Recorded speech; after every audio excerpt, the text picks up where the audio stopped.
Chairman Ainsley Enriquez and Mrs. Enriquez, and members of the board of the Norman Washington Manley Foundation, Mr.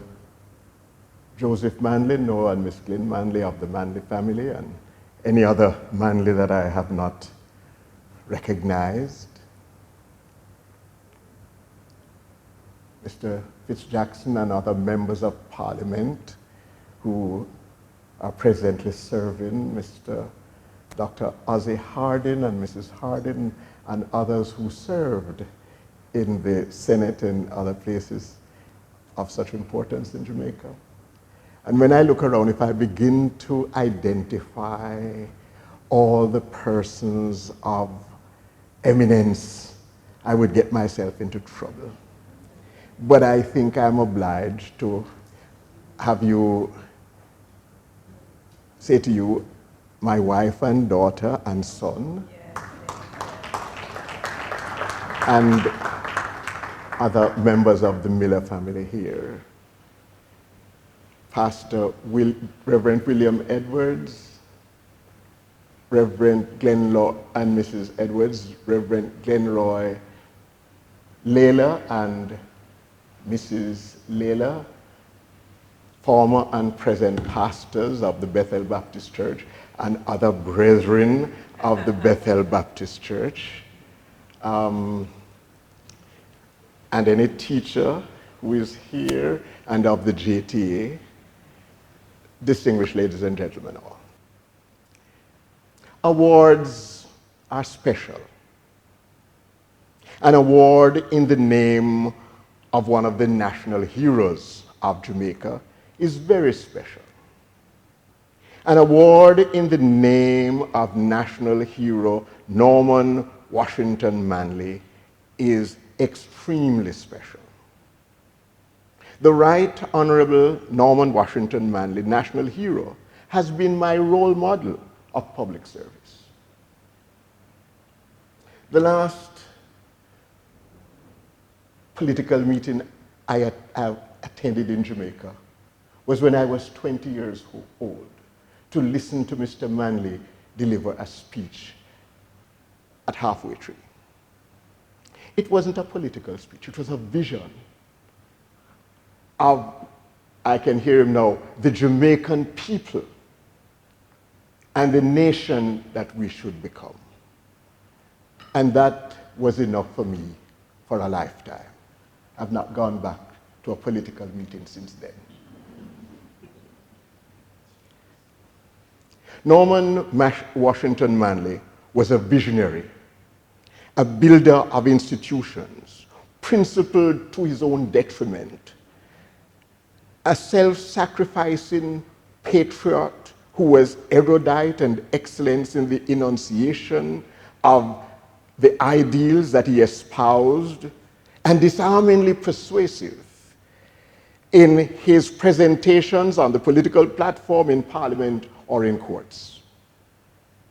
To bestow on me the Norman Washington Manley Award for Excellence seems to suggest that in some small way I have served with vague semblance to the service of this multi-talented colossus of our nation and our history.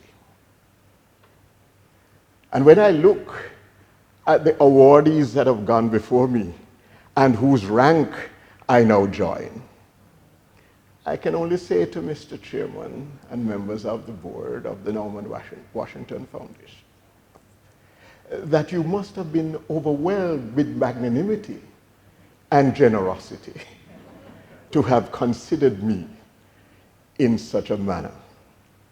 But I'm grateful and thankful.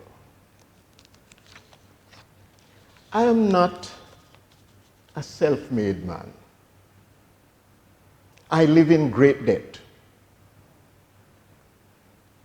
and with deep gratitude to many, without whom I would not be the recipient of any award. I am grateful to and for having been born and brought up in a family with parents and grandparents who shared and lived common values concerning family, community, and country. I can still hear our father in one of his frequent recitations for inspiration of the family. I slept and dreamt that life was beauty. I woke and found that life is duty. One of the last rebukes of my mother was that she had called a family meeting as the matriarch of the family after the death of her father to set an errant family member straight. And I had engaged in the same process the day before, and so tried to plead mercy. And she was not amused. And on the next day, she called me and summoned me. And I went, and she said to me, "Errol, give it to me straight, no parables." So we had parents and grandparents of that.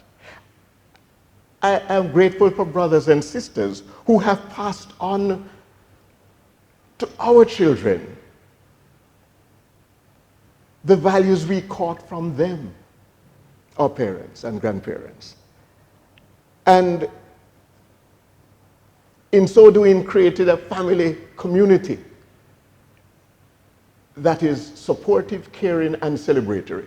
We take any excuse to have a family line. I'm grateful for my wife Sharon, for my children, Garth, Yakengele, and Catherine, who are loving, supportive, and becomingly increasingly protective to ensure my welfare. When I saw Ronnie move up to the stage and jump on, I said, for their sake, I'd walk around, even before. I'm grateful for Calabar High School, which fostered in me the spirit to strive to succeed against odds, opened by understanding to the reality that individuality is best expressed within the framework of teamwork, and induced in me a love of history, particularly West Indian history. To the University of the West Indies, and to the MICO, who have never let me go. And having been the first to receive the master's and PhD in education from UWI, I felt an obligation to establish that excellence is a resident of this region. And to the MICO, to be committed to the fact that this institution that has survived since 1836, in all kinds of situations, continue to survive because it is able to adjust to the circumstances of each era. I'm thankful to mentors, especially from the JTA, the Honorable Wesley Powell, Professor Aubrey Phillips, Mrs. Faye Saunders, who saw in me as a young teacher abilities that I was totally unaware of. And it was their discernment of needs in the country and their challenges to me, Errol, you can do it, and their confidence that accounts for every single post in teaching that I've had. I've never gone out and applied for any. They have come to me and said, Errol. And when I looked on it, I thought I could do something, and with the grace of God, attempted to do that. I'm not an ambitious person. So I've never desired to be anything else but a teacher. I thank the pastors of the Bethel Baptist Church, Reverend William Edwards, Reverend Dr. Bertrand Taylor, now Reverend Taylor, for not only their constant exhortation to godly living, but for their Christian lives. And also to the members of Bethel, whose friendship and fellowship I have shared because they have had a similar commitment. And for that has helped me through all kinds of circumstances. They have collectively been a blessing and a joy in my life. Yes, there have been trials and tribulations, gloomy and dark days, but these pale when compared to the bountiful blessings that the Lord has showered upon me. They go far beyond my greatest expectations and most fanciful expectations. To him be the glory forever. Growing up, I knew the Right Honorable Norman Washington Manley.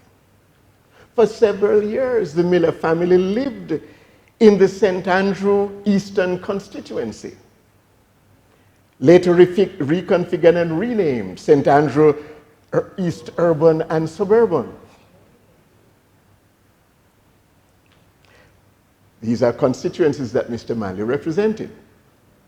My mother, Joyce Miller, was a founding member of the People's National Party, and she was the constituency secretary for several years, and a member of a group called 49, which was one of the most powerful groups in the PNP. I'm not getting into any party business.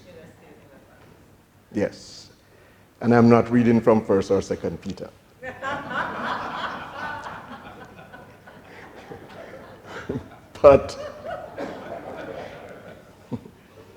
But the meeting that I recall most vividly is when Mr. Manley visited the family at a meeting of the family, because my father called family meetings for every important decision that had to be made. And we were to hear from Mr. Manley concerning his desire for my mother to run as counselor for the Malines division.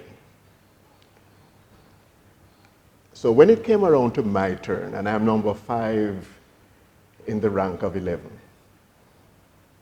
I said that while I should only speak for myself, I was not in favor of my mother running for political office. And I can still hear Mr. Manley, young man, what would happen to the country if all the good people stayed out of politics? Of course, I had no answer to this stern rebuke, given the authenticity and the authority of his own example. But the question that has lived with me for the rest of my life, what if all the good people went into politics? Who would give sound advice and implement policy and plans? There's need for some people who are not terribly interested in power, but in getting things done. Yet, another legacy of that rebuke has been my recognition and respect and support for good people of whatever political party who have had the courage to serve as the elected representatives of the sovereign people. My anguish has been the alacrity with which politicians of opposing views level charges of corruption and incompetence against each other, thus adding to the disrepute that has been brought to politicians who pursue politics for greed and gain. I think it would be amiss if I didn't say something about education.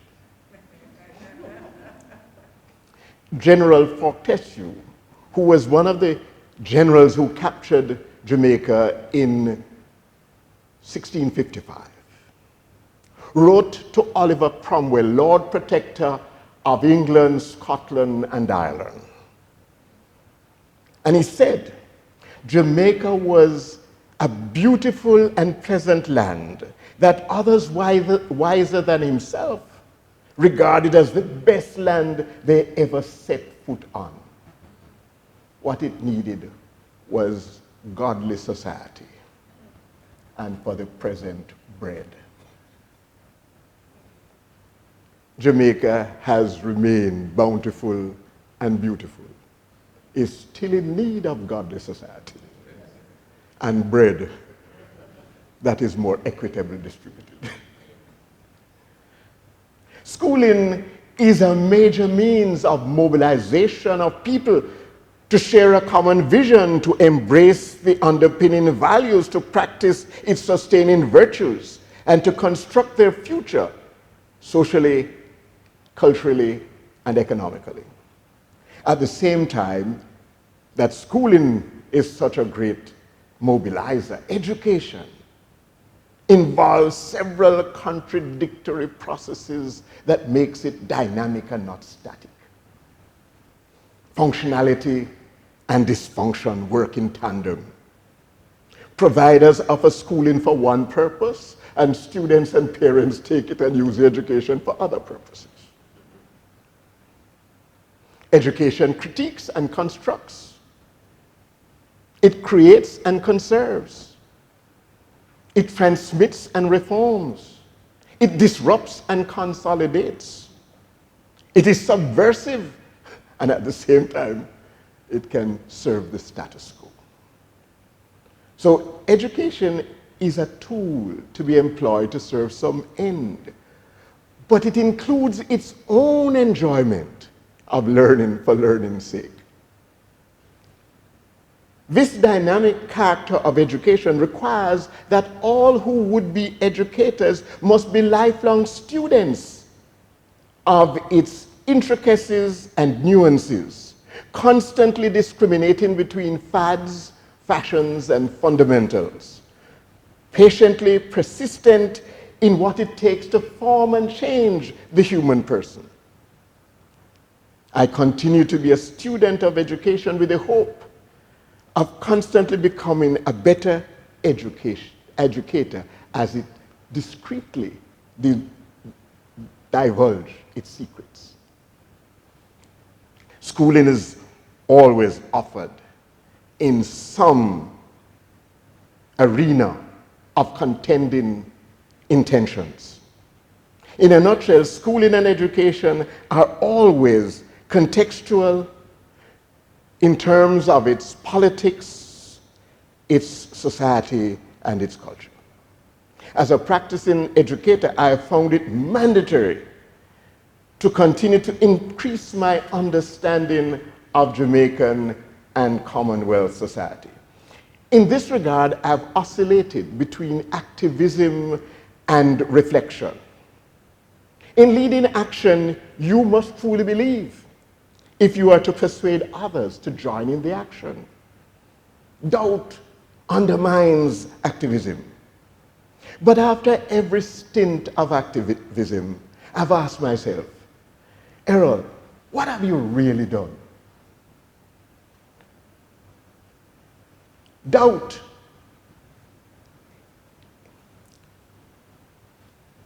is the most critical analytic tool of reflection, because it must call into question a review, critical review of success, of failure, and of persistent problems. And it is activism and reflection that leads to increasing understanding as you put things in a historical context. Let me share with you tonight some collection of my understandings of Jamaican society, because it forms a framework in which I've approached things, whatever it is. I hope you'll be patient in listening to this collection. Modern Jamaica was not founded on any noble vision of society. Merchants and soldiers who came for quick fortune. Noble and idealistic notions of society are later infusions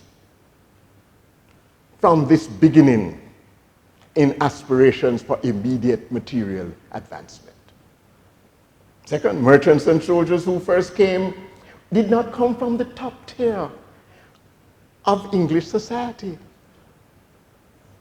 This is true of every ethnic group that has ever come or have been brought to Jamaica, whether from Europe, Africa, Asia, or the Middle East. Every ethnic group that comprises the Jamaican society has a story to tell of coming from humble beginnings, of struggle, and of fight against the odds. No group is particularly sympathetic of any other group. The common good is uncommon. From the outset, Jamaicans have confronted and debunked stereotypes held by the elites of the continents and societies from which they came. In every century since 1655, Jamaica has risen to global prominence and importance in some area that defies its size. Jamaica has always punched above its weight globally. Jamaica has been built by those who have decided that Jamaica is home. Whether born here or elsewhere, no matter what ethnicity, for myriad reasons they have decided that Jamaica is domicile. I man born here or born elsewhere, but I man live here. Being Jamaican is as much a choice as a place of birth. And some people who have chosen Jamaica have been most faithful to its mission. Freedom is aboriginal to the Jamaican psyche. Power and authority are always suspected and subjected to scrutiny. Ask Maroons, owners of provision grounds, sellers in the local markets, ex-soldiers of the West India Regiment, middle-class professionals, persons of conscience of the privileged elites who have been, all of these have been among the most ardent guardians of freedom, and many have paid the ultimate price in its defense. Jamaican audacity has its genesis in the lack of financial obligations to outsiders. The first Jamaicans financed the settlement of Jamaica by their own enterprise, legal or illegal. The settlement of Jamaica was not financed by any joint stock company as in New England or Virginia, or by any lord proprietor offering venture capital as in the southern states, or by the crown as in other places. Some early Jamaicans brought their wealth to Jamaica from either Barbados or Nevis. Others acquired it by theft of Spanish gold. Others exploited bondservants and indentured workers. Others engaged in slave trading. Early Jamaican owed little to anybody outside. Now, there are huge moral problems related to how they got it. But when they got it, they financed themselves here. And I have a sense that that still continues.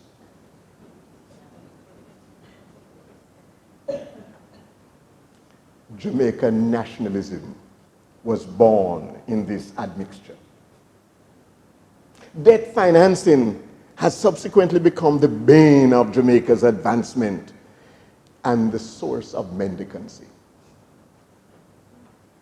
First, debt to the imperial government over the 19th and the first half of the 20th century, and more latterly, debt in the international community in the second half of the 20th century. While there have been some gems of altruism,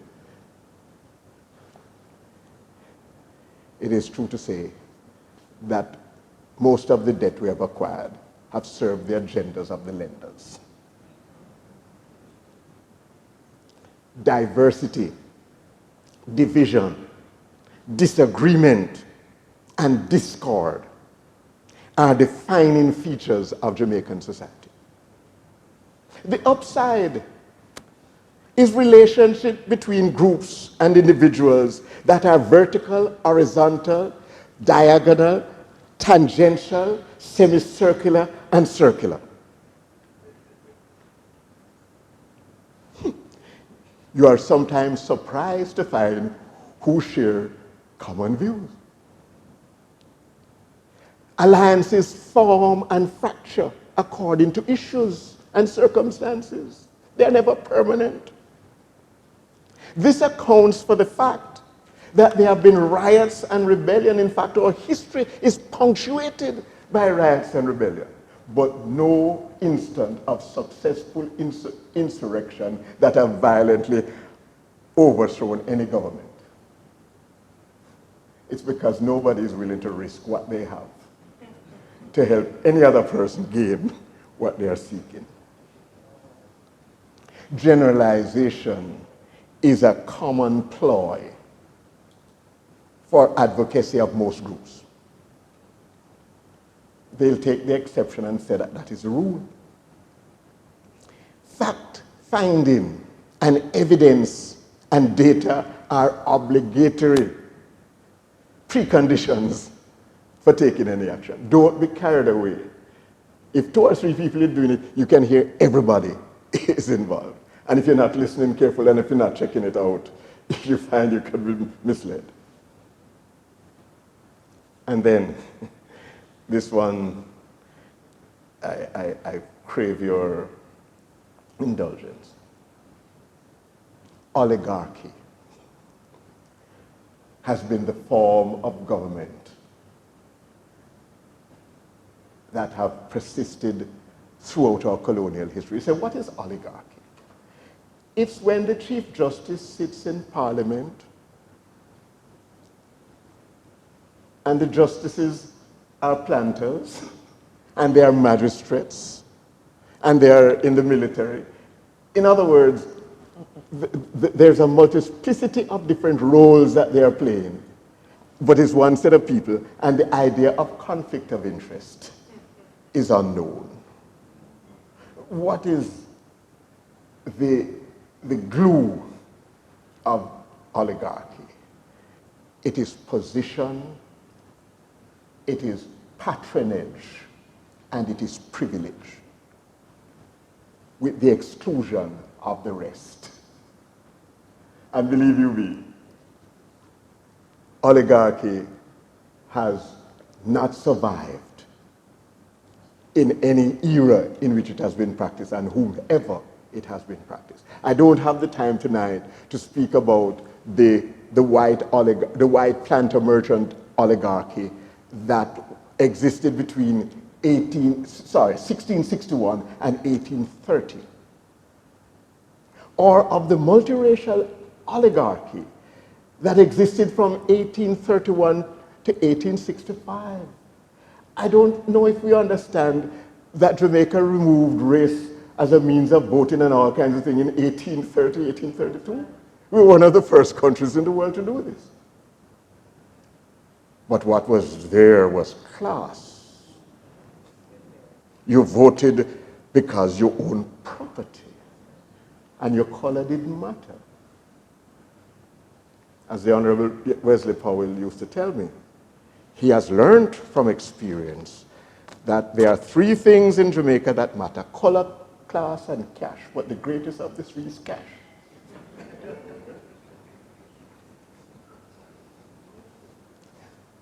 And what I find most, and then you have the oligarchy of the British officials, who, when they came after the Monterey Rebellion and Crown Colony government, simply took over everything and brought in their people to fill all the positions and to exclude those who had come up the line and to make sure that tertiary education didn't develop, because it was a justification for not having competent people.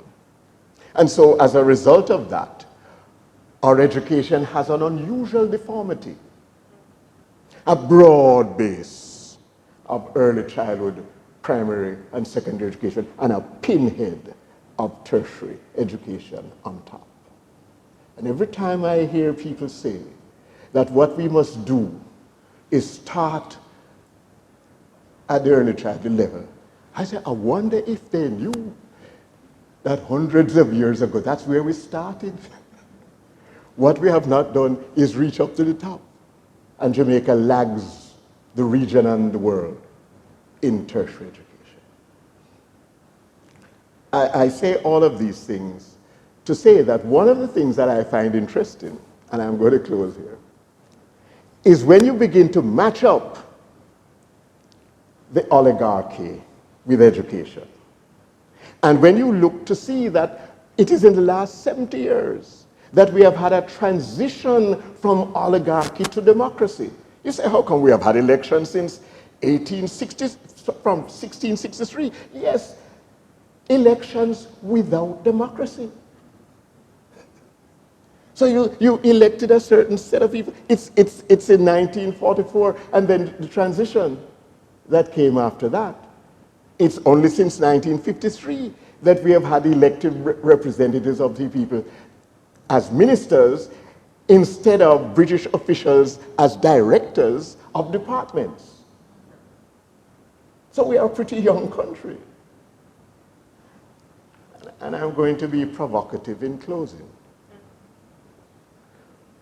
One of the things about Jamaican history, in fact, in the Grace Kennedy lecture of 2001, Contending Choices, I made the point that as I have studied Jamaican history, we have a tendency to solve problems, unsolve them, and then resolve them.